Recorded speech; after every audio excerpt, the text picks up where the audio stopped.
so happy to come back tonight and speak with Vera, who has the fight to live. Hope everybody got to see the video today earlier, so we're here now to ask specific questions. Let's welcome Vera on Valentine's Day evening and also National Donor Day. Welcome, Vera. Thank you for having me. I appreciate it. And thank you all for coming. All righty. So we're going to start with a guest who may have questions because that's what this session is all about. After watching the video, then we're going to ask that we come back and all those things that we didn't cover. You may ask those questions now. Okay. I'm game, y'all. Bring them at me.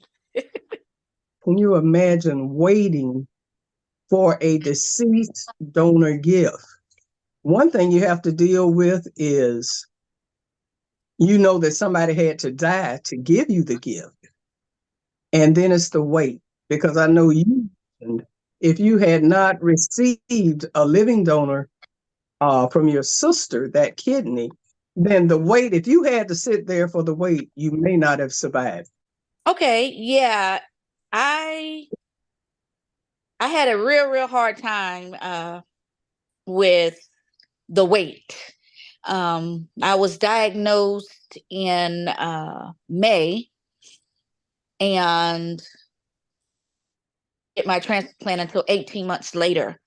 And then upon being diagnosed, I was developing a lot of different medical issues that came up because my kidney was not working.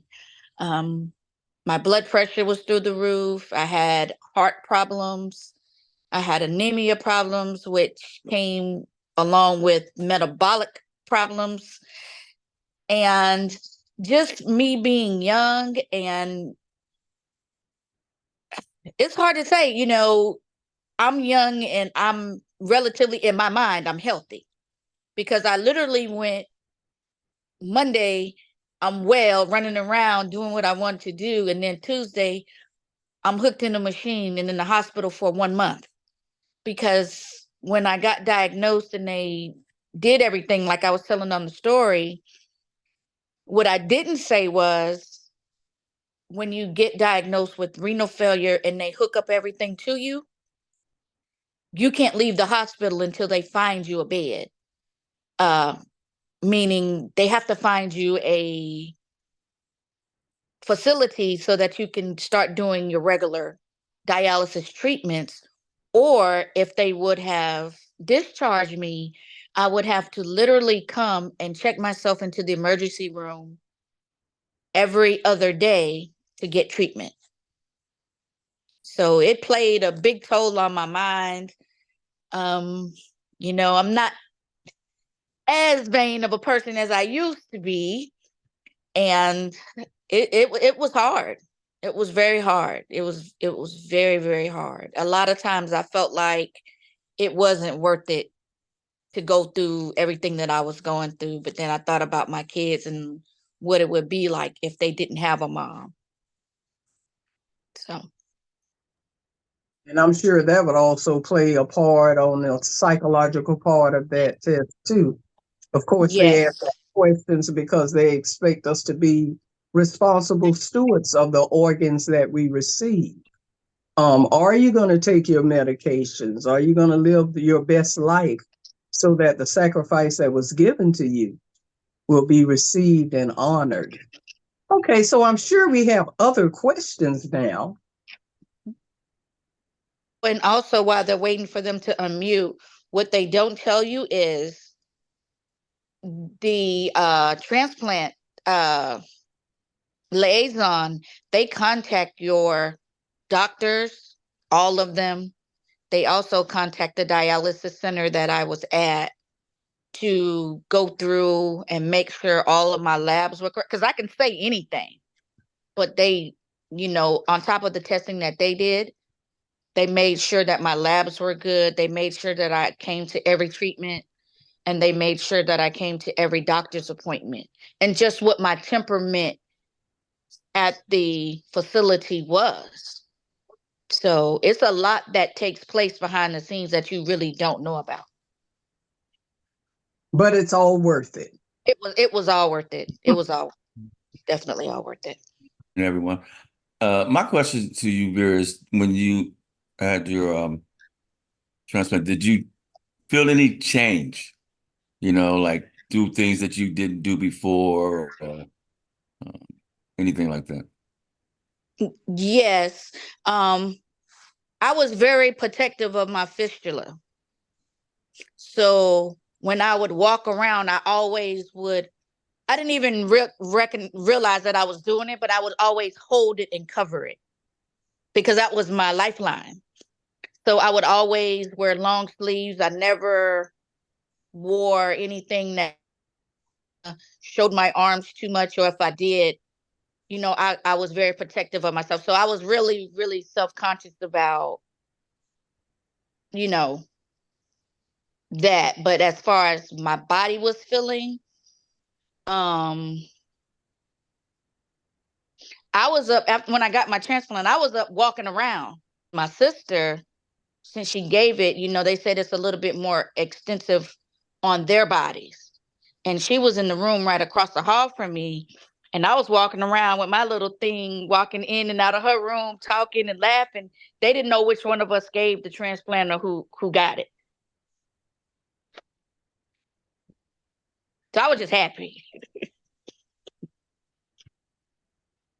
So it sounds to me like throughout the whole process, it's a lot of assessing, even I know definitely prior to, as you've said, and I guess once afterwards, there's still a lot of assessing to make sure that the physical and the emotional and the psychological is still in play.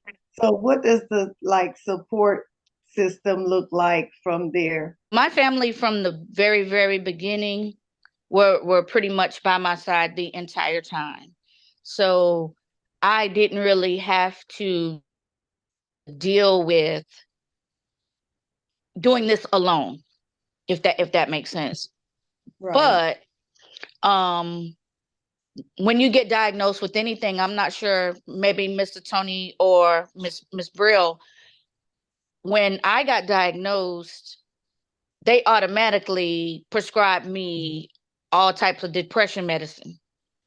Okay. And because they just assume that when you get a diagnosis like that, that is end stage renal failure, they let you know it's no cure. And then they also say that the transplant is not a final cure either. It's just pretty much a treatment. So you got to just think of all of that. And it's like, they be like, no pressure, but, and then they tell you all this crap that's going to put pressure on you and make you think about it. And I just really took to the you got to fight to live. That Yes. just really stood out to me throughout the video where you were saying, that some, followed you with dialysis, where you all followed each other. And then some have come and some have gone, because everybody cannot endure the process. So that stood out to me today, just being in the general consensus, not even thinking of it that in that manner. But when you say you have to fight to live and look at, what the circumstance would be without, your children having a mom. So all that stood out to me. I've really enjoyed your story today. And thank you so much. And I thank God for, you having the support there, because I look at, listening to your story where you have the support, but as we know that everyone does not have that support, so I'm sure that, you can imagine what it's like, versus having the support and not having the support. So I just really enjoyed all of it. Yes, ma'am. Thank you so much. Now, what I will say is this, I had support from my family, but with everything good, it's a different side. You know, my love life took a toll because every man cannot handle a situation. Like when I described on there, my guy friend at the time, when he found me unconscious, okay, I was in the coma for a week. He brought my kids to see me. You know, we were living together. He brought my kids to see me, but he wouldn't come see me. This is like, I didn't want to see you like that. You know, I had the tubes and stuff. So he was like, I didn't want to see you like that. And then after that, once he saw that I was okay, or what he perceived as me being okay, when I got out of the hospital, he had already moved out of my home. He left and was like, he couldn't handle it and was like, well, what if you died on me? So yes, I had my family to support me as far as babysitting, as far as being there. But, you know, there were many nights where I was by myself as far as romantically, or even some of my friends, you know, that same situation is like, okay, you can't run the street with us no more. You know, you can't do this and that with us anymore. So, you know, when you're out of sight, you're out of mind. And if people think that you're going to be a burden, they kind of shy away from you as well. So it's not all peaches and cream. How did you feel when, you know, people start leaving your life, you know, because of your illness? I mean, what position, what mind frame were you in when that started happening? Well, I can say this. I did take a lot of the medication that was prescribed for me for, you know, because I had a lot of anxiety.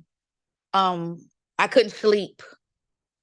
And you know, my mind just used to be racing like, and then when people know you're on dialysis, they don't know what's wrong with you because we're not educated. So when you say I'm got kidney failure or I'm this or that, they look at you like you're a unicorn or like something is wrong with you. So a lot of that, you know, took place with me also. And then, well, I got a jacket on now, but my arms, if you look at the video, my arms are the same. I don't, you know, some people's fistula or where they have their uh shunts or whatever, they're lumpy, it's big, you know, and it's kind of like deformed looking. But mine is, it healed, everything healed. Everything looks almost back to normal. But before you could see it, you know, so and then when you come from dialysis, if you wrapped up with the bandages or something, like say I have on a t-shirt because it's 110 degrees. You know, it's like people look at you and people judge you, you know, because they're like, because they don't know what's wrong with you. So you got to kind of be able to mentally take those stares and stuff like that too. But to answer your question, when people left my life, it took a toll on me, only because I'm the type of person, I'd be there for everybody. So it's nothing that somebody could say, well, I'm this or I'm that, and I wouldn't be there for them. So me thinking that people had my same heart, it hurts when people leave you that you thought had your back, especially if you had their back too. Now, medication. Mhm. Are you on more medication now than you were when you were on dialysis, or what's the? Well, when I was on dialysis, I was not on any medication. And y'all got don't pay me no mind. My little tears are, I'm more emotional. It just certain things do kind of trigger. So y'all don't be ask me anything. I will answer it honestly. Because I wouldn't want you to be misled. But as far as my medication, um, I take more medication after dialysis because I didn't take any while I was on dialysis. So And I just take the 3 rejection medicines, and that's what probably what you take. And I believe Miss Brill takes as well, the Prograf, Myfortic, and a small dose of prednisone. And I have like 1 blood pressure pill that I have to take. But that's pretty much it. Now, when you say rejection medication, can you kind of go into some of that, like for those of us who have not had transplants? You Oh, know, as yes. far as like what the purpose of the rejection medication, if you don't mind. Okay, well, the rejection medication, or the is it immune? You can help me. Immunosuppressant. Immunosuppressants. Basically, it keeps you at a very, very low level so that your organ does not reject. But I just think I had a double blessing because it was my blood sister. And we had the same, same mama, daddy, blood type, tissue type, all of that. So the odds of it rejecting, in my mind, it seemed like was lower. I don't know. It's just my mind. So I'm not a doctor, but that's what I think. And to add into that, also, I think I got a good set of lungs. And of course, I don't know who gave me the gift, but I've had my lungs for 16 years. Ooh. I know a lot of times people who have kidney transplants, they often have to get a second transplant. Mm-hmm. I know you started out with a living donor, and I'm trying to think who else is on another kidney transplant. I know Tony is on, but he had heart, but I don't know if Tony has stated that he had. Tony, tell us about your situation where you needed a second heart. Needed. Actually, yes. I'm on the list now, to receive another heart. I'm gonna say 80% better than I was last year. I mean, last year my heart went into rejection, and they told me the average. This is what they say. Average on the heart was about 8 years, and it was 8 years. And I was doing trouble. I couldn't walk, couldn't breathe, couldn't do anything. And I ended up changing my doctor and going to another hospital in Tennessee. And they kind of changed my medicine. They put me on the list there. They told me I was going to stay there until I got a heart. But I'm gonna be honest, God is good, because 3 weeks later, they came back to me and said, "You're able to go home." And that was in August. So, and I'm accepting of it because, God, it's God's will. So, but I know one guy who's had his heart for 25 years. I will say this, they say the chances when you get an organ from definitely a family member or someone of your same race, you have a better chance on living. I don't know who my recipient was, but I know they weren't African American. So but God is good, because I went from, I've been through a lot, and Shirley knows I had one time in 2018, my heart stopped and they did CPR for 59 minutes. Jesus. And I'm still here to talk about it. So No, that's right. my thing is, don't give up like you did. And, I talk to people a lot that's going through waiting on kidneys, because that's the biggest organ that people are waiting on. And it's hard. It's very hard, because the average wait, it could be 7 to 8 years. So, but I think the biggest thing that keeps me going is to be able to give back and encourage people, and in return, God blesses me and keeps me here. So that's right. Yep. I think it's really fitting that it's Valentine's Day, Vera. I love how transparent you were about matters of the heart as you were going through matters of health.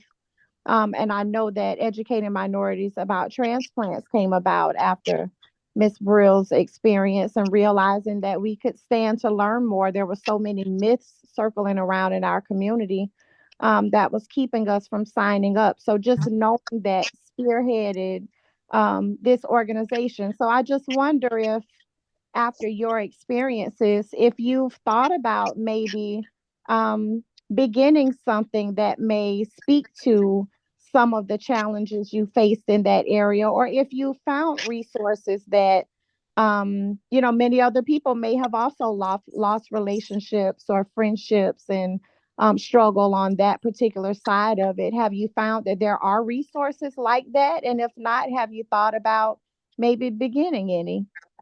Well, that is a good something good to talk about, because I did find uh Mrs. Brill through another coworker friend of mine. I believe you know Mrs. Foster, and I just wanted to join in with her in the organization to spread awareness, and as my effort to give back.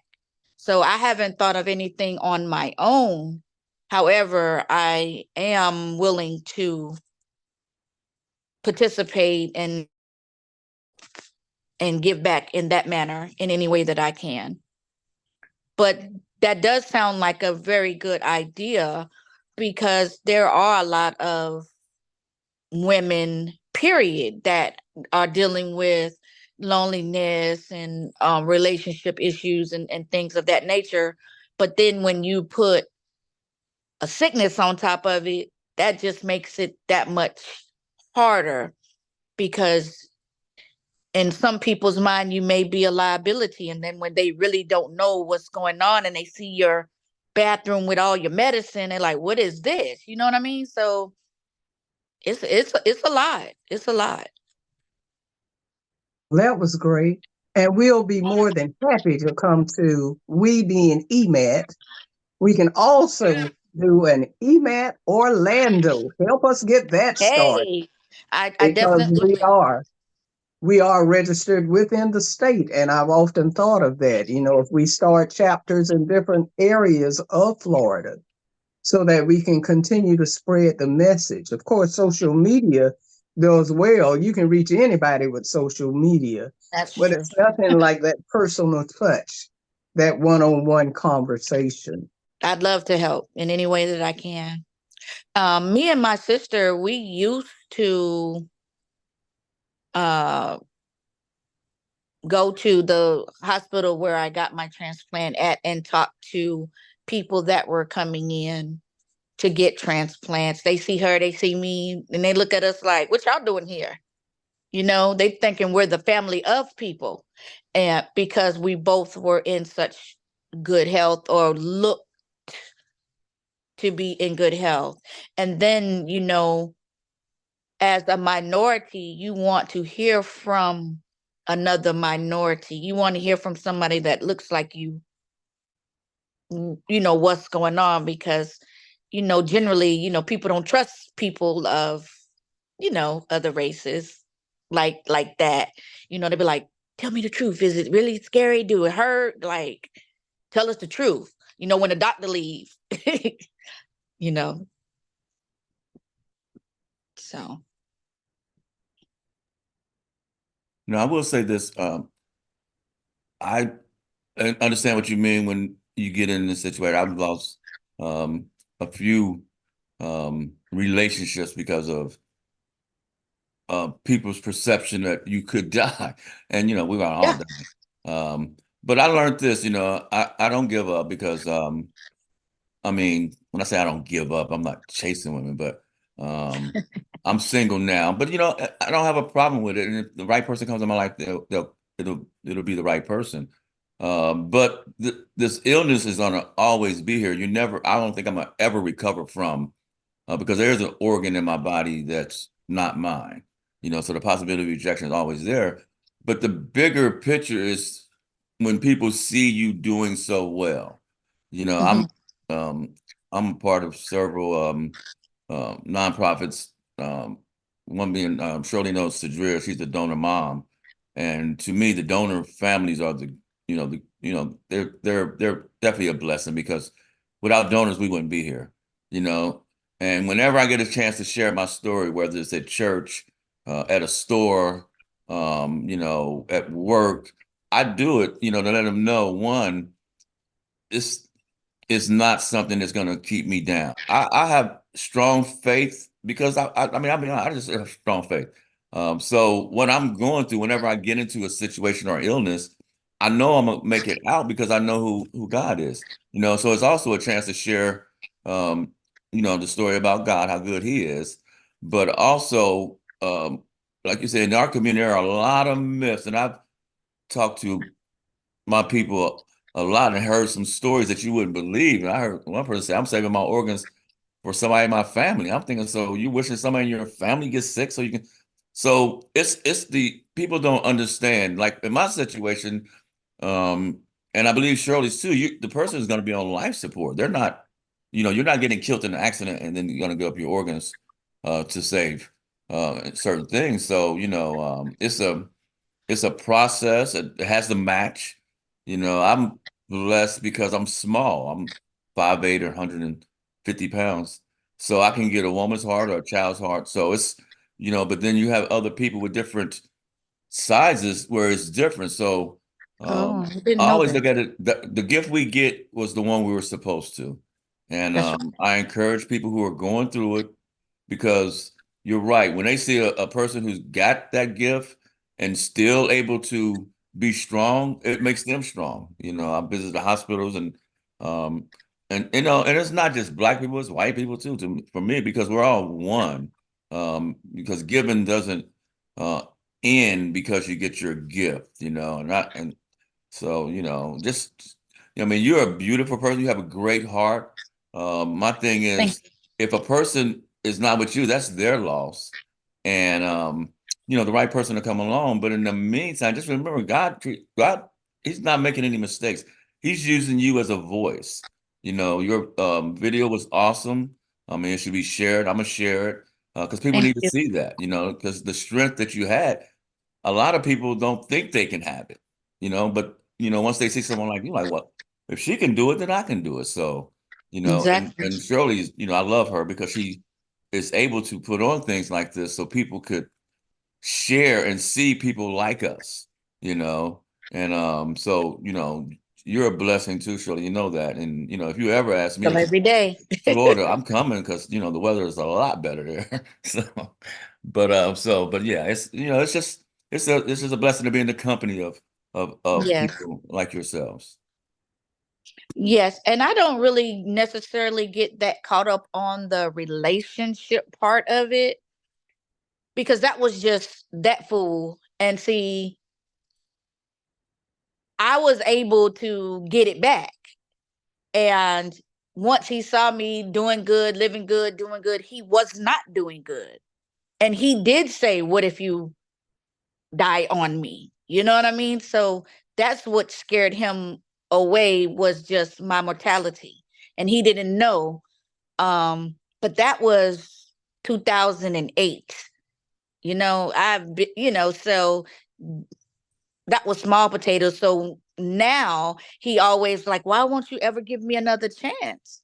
But I couldn't give somebody a chance that didn't give me a chance when I was at my most lowest moment, you know, to come home and the person left. That's just devastating, even if you're not sick, just anyway. So you added to my stress and anxiety that could even affect my health. So, if y'all look on my Facebook page, you can see me. You would not know that I was a transplant recipient. I my both of my sons are grown now, and my baby, who at the time was, y'all can help me with the adding and subtracting. I want to say he was probably about 6 when he got diagnosed, because I got sick on his birthday. We were in Orlando, but I'm from Jacksonville. We were in Orlando, and I kind of got, I went, we came home, and that's when I kind of got diagnosed with everything. When I went to my follow-up appointment and all of that was after his birthday weekend.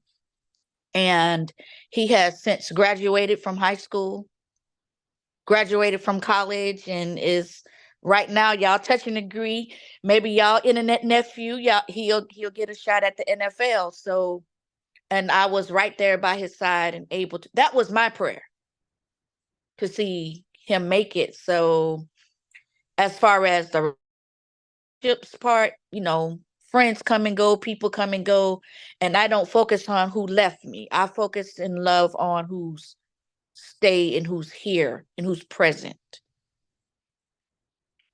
So that's kind of how I get over all of that. Okay, I see another guest, Ingle. Ingle, do you have a question for us?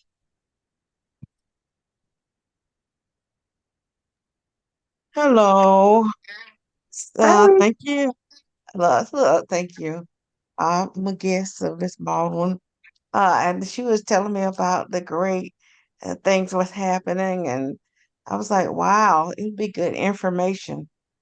And I guess out of all of this, I think about the resilience, how so many of the transplant uh, clients, patients, they bounce back. And I was thinking about the support systems. There has to be some type of a really solid um, support system in place.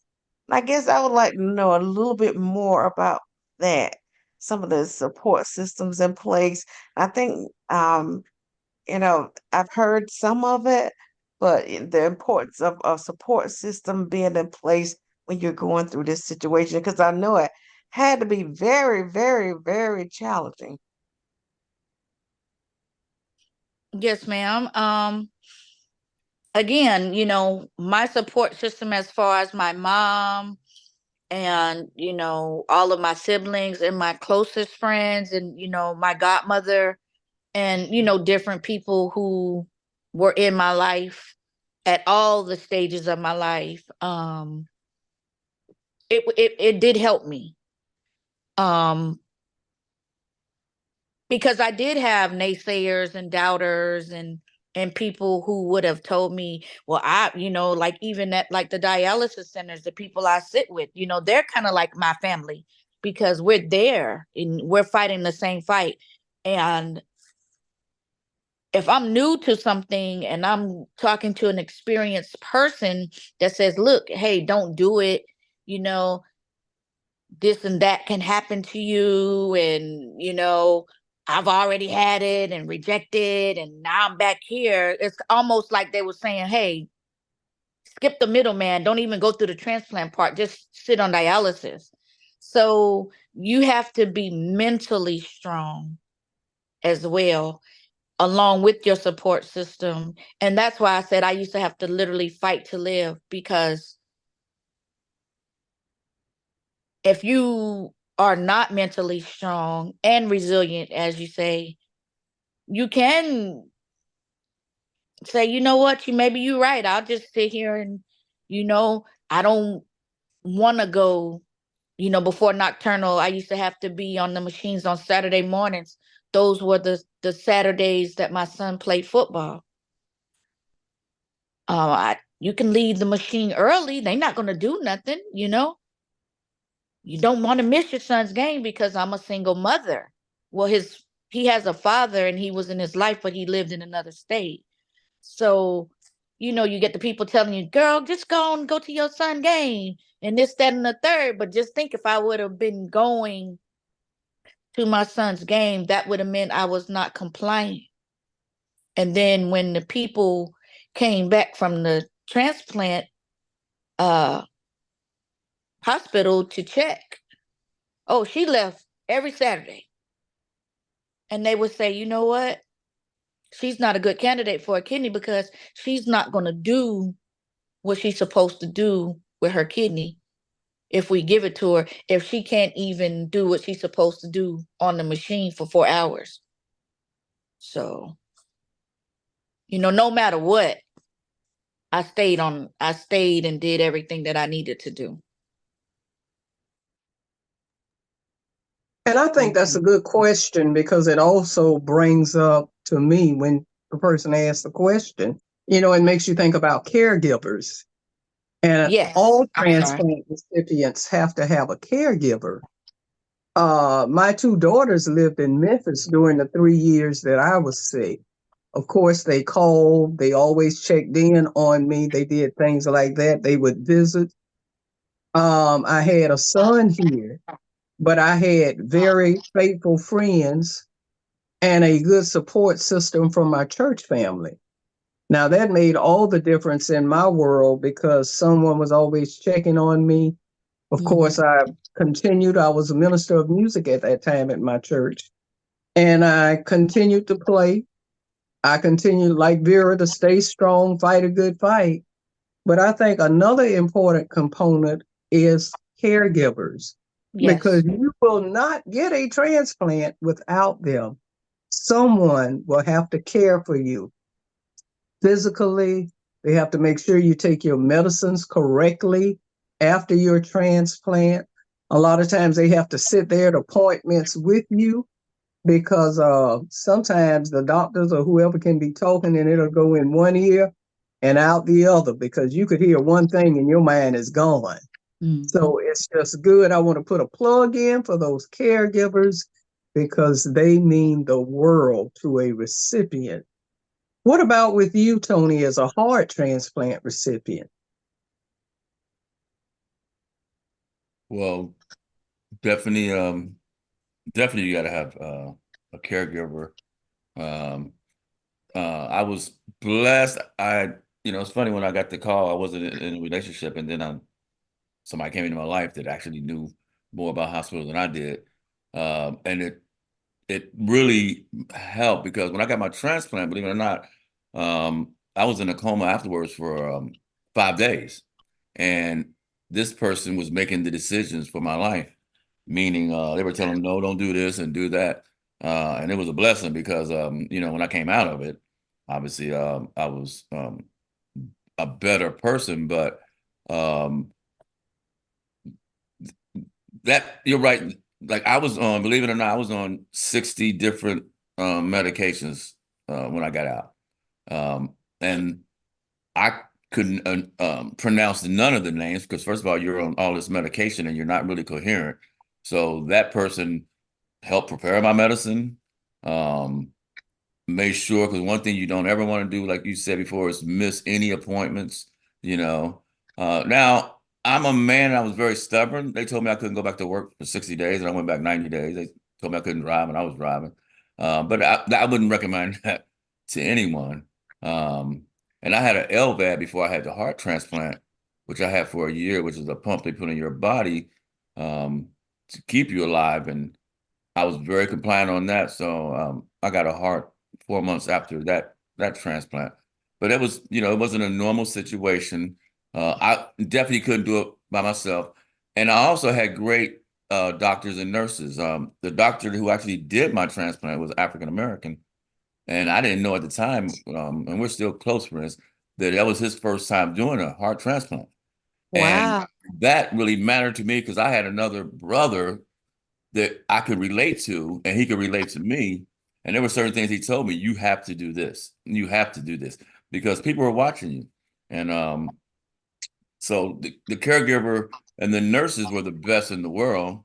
Um, I got my transplant in Atlanta and, so it's like almost like a family. I got a strong church family who prays for me all the time. And, I pray for them.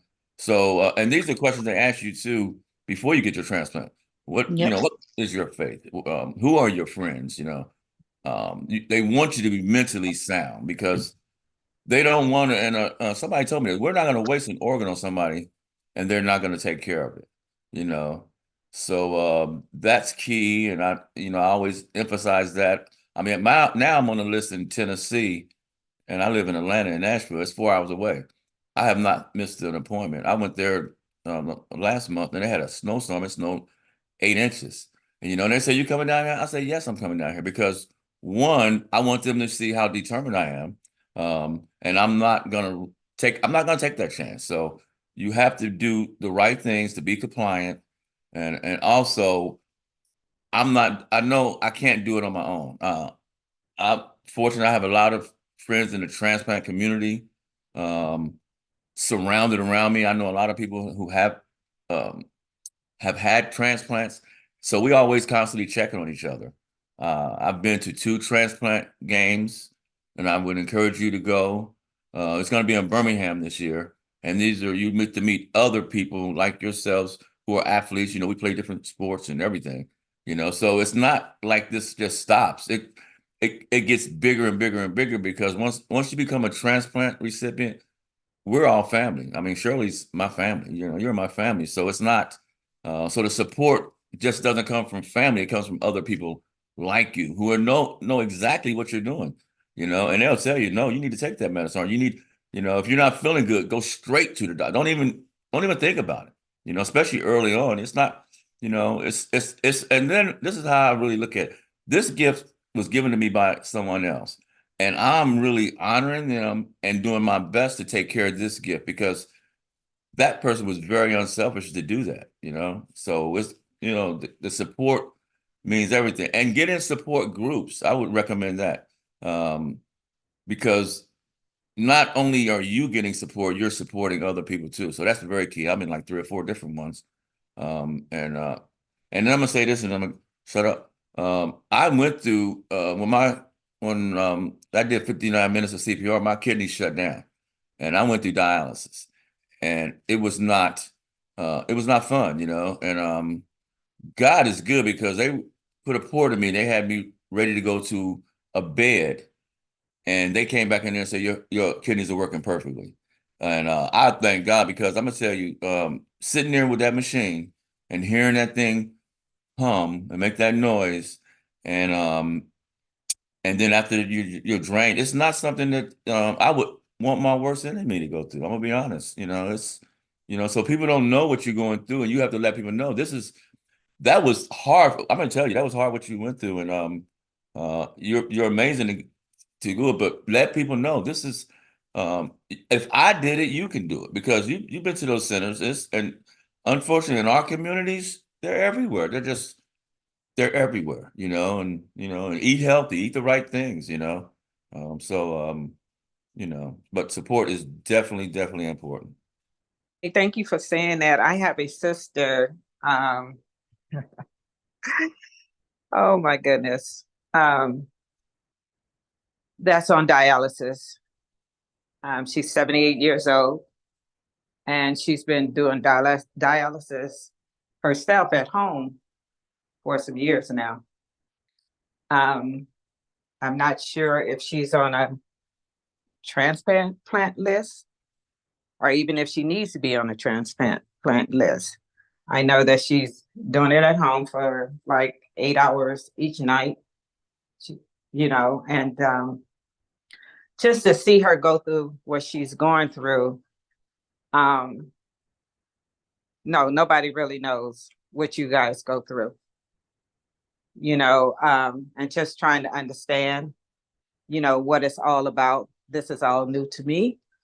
I know when I heard my cousin Shirley speak about her double lung transplant, it prompted me to go and sign up to be a donor, because I had always said that whatever I came in with, I'm going out with. I was one of those type of people. So I did. And knowing that you can't take anything with you, and all that's going to happen when you pass is they're going to sit and rot somewhere, or if you cremate it, they're going to be burned, whatever. So why not give somebody the gift of life? So I joined the group. Thank you, cuz. Because I want to learn more about it. I really do. Now, EMAT, Educating Minorities About Transplants, to me, is an amazing, awesome thing to do, to teach us about, the different types of transplants. Because when I hear you guys speak,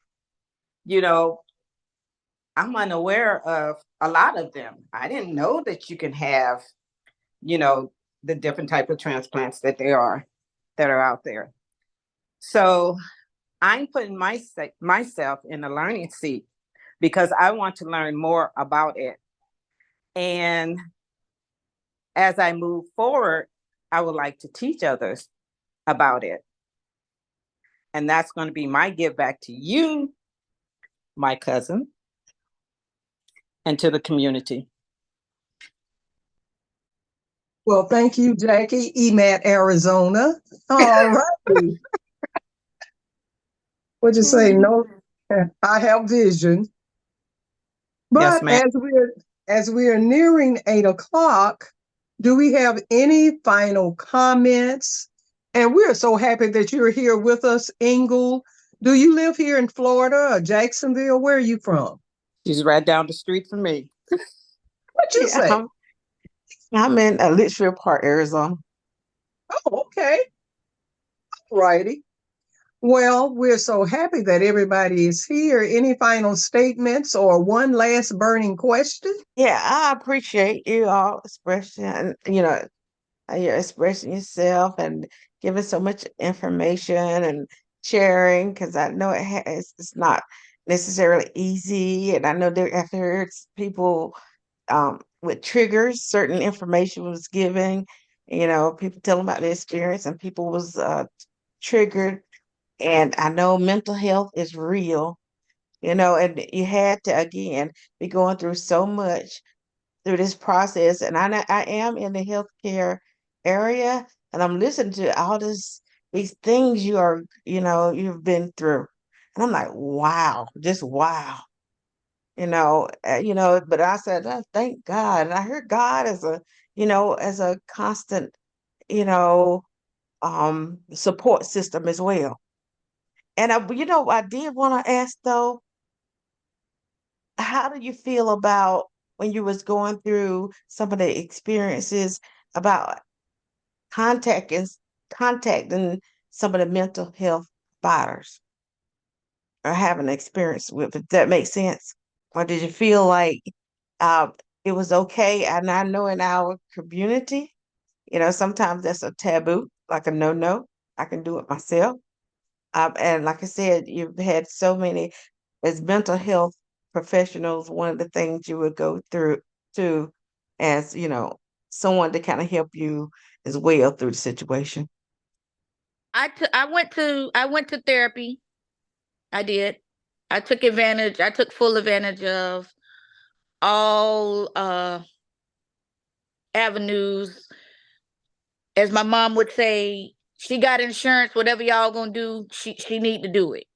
So I took mental, there was like a little small mental evaluation just to make sure that you can mentally go forward with the transplant. It's not a major thing. They kind of just really talk to you, engage your mental capacity.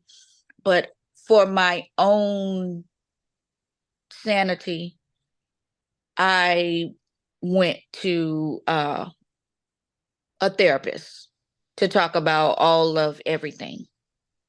And that helped keep me balanced.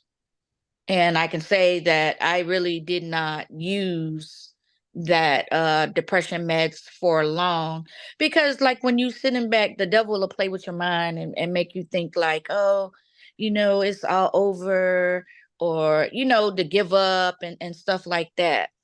And I was blessed to have someone to take my kids and, do stuff for me. And when I was in the hospital for months at a time, I had someone that would care for them, and then they would bring them to see me to keep me going. So it does take a village, and it is a fight. Um, I'll tell you this one story, but see, I don't want to be so transparent that it makes people think that it's all bad, because I would do all of this and more for this transplant. There's nothing that I've been through or experienced that would make me not want to do it. But you definitely need a caregiver. You definitely need to educate yourself. You definitely, if you have the resources, take full advantage. Miss Brill, please continue to do what you're doing, because it might not seem like a lot, but this little bit, it's even helping me, you know, just being able to get this out. Because in my case, after my transplant, people think you healed, so you just really don't talk about stuff no more. And that's why you see me emotional, because I don't talk about it. It's so many of my friends who know me, who watched the story today, was like, I never knew this about you. Because, you know, it's 15 years ago. So we go back to 2008. You know, I was posting on social media. You know, we only post the good stuff. You know, but I used to post myself in the hospital bed too. Not for attention, but that's just where I was, you know. And this is therapy for me, being able to talk and share my experience. And I'm happy that people will watch it. And if one person is helped from whatever it was that I said, I'm satisfied and I'm happy, because I made a difference. Because I know God didn't let me go through all of this so that we can, you know, give him the glory and let people know, hey, you can have a very good life if you do what you're supposed to do. And I think I would close with saying that a transplant, and I've heard it again, or I've heard it from you, I know, Vera, tonight, and maybe Tony too, that a transplant is only just a treatment. It's not, we're not healed. Oh. And a lot of people don't understand, you know, once people get a kidney transplant, especially, many have to go back and get that second transplant. I don't know with the others, but as far as my lung transplant, they say, well, you have 5 years. Well, in May, it will be 16 years for me. And the thing is, you know, God chooses to bless us. And the thing is, you know, it all depends on, like she says, you have to be compliant. Very seldomly, if ever, do I miss taking a dose of my medicine. I had my transplant at Mayo Clinic here in Jacksonville. If Mayo calls, you know, everything else, I hang up on you because I need to see what they want. When they say come in, I come in. So, I mean, it's a priority thing. So what you have to keep in mind, especially with lungs, because with kidneys, you kind of have an option. You can always go back to dialysis. and people don't want to do that. But at least you have that option. With lungs, if we can't get another set of lungs, if that situation presents itself, guess what? It's bye-bye for us. And that's just like the 3 years that I had to spend on oxygen. You know, it's not a matter if you wanted to, if you want a transplant. No, the question is, do you want to live? Are you choosing to live? Because if not, you know, and I'm going to say this part for people who are ashamed to wear their oxygen, and I know several, they prescribed oxygen to you because you need it. And I know a lot of people will not wear it. They're so busy wondering what others will think, you know, but you have to put that feeling aside and do what's best for you. If you need oxygen, I would suggest that you have it flowing through your nostrils. Because if it wasn't for a local doctor here prescribing that oxygen to me when I first had my problem, I don't think I would have made it either. And a lot of people think it's real, you know, it's not that big a deal, but it is that big a deal, because if you had not prescribed that oxygen and I had to struggle to breathe, I don't think you even realize what it feels like to wake up in the morning and you can't breathe. I mean, just to brush your teeth takes breath and air. God, it's your breath in my lungs. But, you know, that's what I would close with. A transplant is just a treatment, but you have to take care of the gift. whether it's a living donor or a deceased donor. And I honor mine through EMAT. I'll go if I have to go by myself, but I will spread this message until thy kingdom come. Anything from you, Tony? I agree with you 100%, and I think you said it well. Well, we thank you all for coming. We appreciate you sacrificing this time on Valentine's Day, on National Donor Day, and just on a Wednesday evening. We appreciate you. Listen out for our next guest, which will be Raven Martin, liver transplant recipient, and she'll be on next week. Thank you so much for your time and enjoy the rest of your evening. Good night. Good night.